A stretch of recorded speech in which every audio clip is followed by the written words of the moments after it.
Another dinosaur bento for Sophie.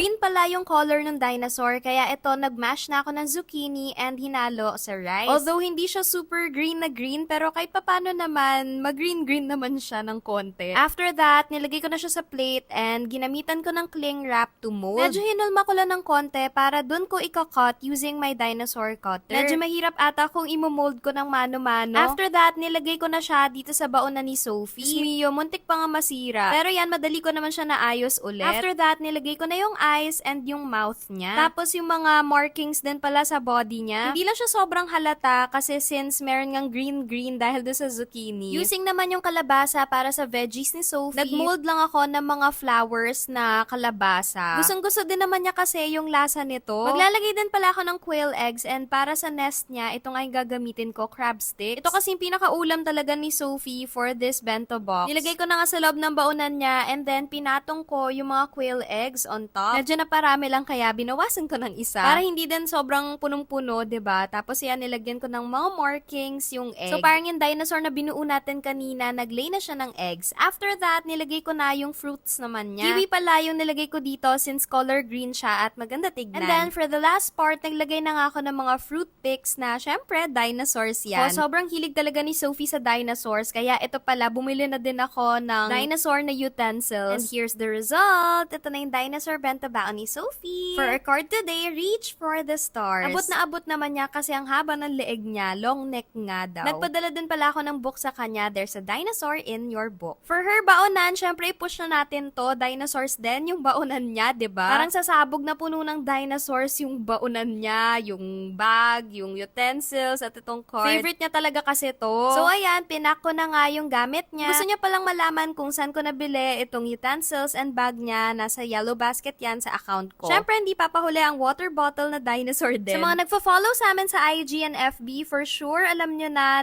nagpalit na kami ng room ni Sophie. Ang dami din nga nag-aabang sa pagpalit namin ng theme ng kwarto niya. O ayan, may clue na kayo. O abangan nyo na lang. Love, love!